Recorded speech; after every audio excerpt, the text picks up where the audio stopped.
Vous êtes entrepreneur, solopreneur, alors vous êtes forcément confronté à ce type de problématiques comme le manque de temps, vous avez des difficultés à vous organiser, à tenir vos engagements de la journée. Votre vie personnelle passe en second plan et malgré tous vos efforts, vous avez cette sensation de ne pas avoir avancé à la fin de votre journée.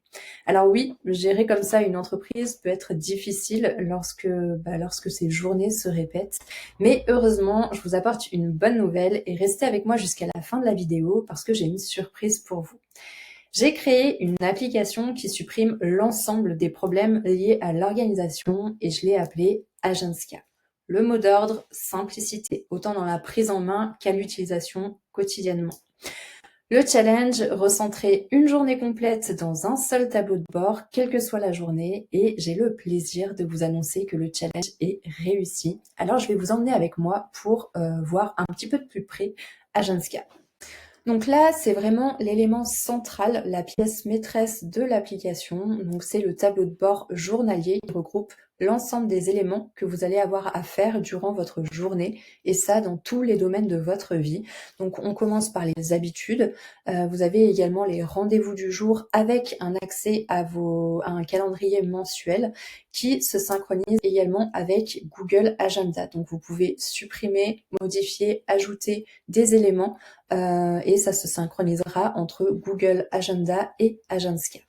Ensuite, on a les projets en cours. Donc là, ça va vraiment être tout ce qui est en cours, donc les projets et les objectifs. Donc là, toujours pareil, vous créez un projet, vous créez des phases et des tâches. Et pour les objectifs, c'est à peu près pareil, sauf que c'est des étapes.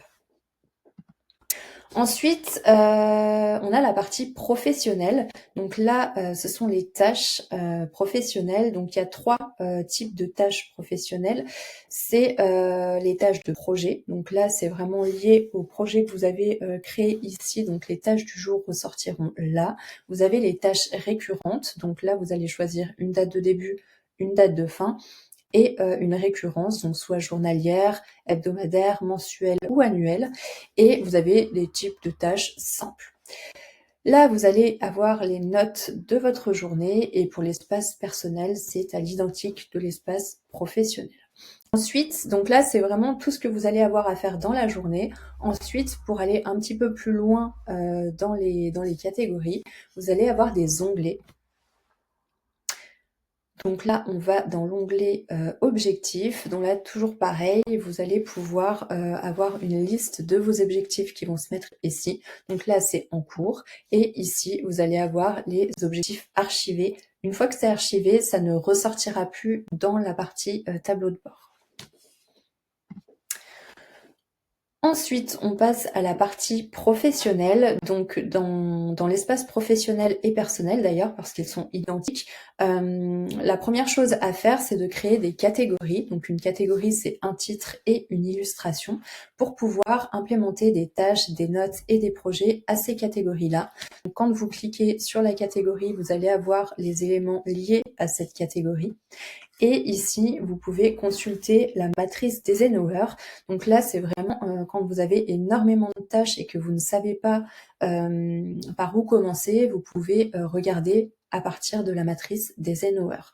Toutes les tâches réalisées se mettent ici, donc elles ne ressortent pas là, c'est vraiment les tâches en cours. Et hop, on va rafraîchir un petit peu pour que je puisse vous montrer. Donc lorsque les tâches sont en rouge, ça veut dire que vous ne les avez pas réalisées les jours d'avant, donc c'est à reprogrammer. Les tâches en gras, c'est ce qu'il y a à faire durant la journée, et sinon, c'est toutes les tâches qui restent à faire les jours d'après. La partie personnelle, c'est exactement pareil que la partie professionnelle, excepté la partie projet qui n'est pas encore déployée. Et ensuite, pour finir, on a la partie contact. Donc la partie contact, c'est très simple également. Vous avez le nombre de contacts ici. Vous pouvez créer des catégories de contacts et avoir la data ici. Vous pouvez envoyer un mail directement à vos contacts ici et puis vous allez avoir accès à vos contacts en cliquant dessus. Pour Pour conclure, chez Agenska, on a supprimé tous les points de douleur comme passer des heures à créer une template qui se finit généralement en usine à gaz, s'éparpiller avec une multitude d'applications de productivité dont on finit par oublier l'existence, se former des heures à l'utilisation d'un outil avec beaucoup trop d'options qui ne serviront jamais. On a préféré vous offrir un design sympa avec des visuels agréables, juste ce qu'il faut pour être organisé et pour gagner en sérénité. Et enfin, un tableau de bord complet et simple, tout ce qu'il vous faut pour finalement gagner du temps et rester focus sur l'essentiel, vos objectifs. Donc n'hésitez pas à tester l'application Agenska. En plus de ça, vous avez 30 jours d'essai offerts.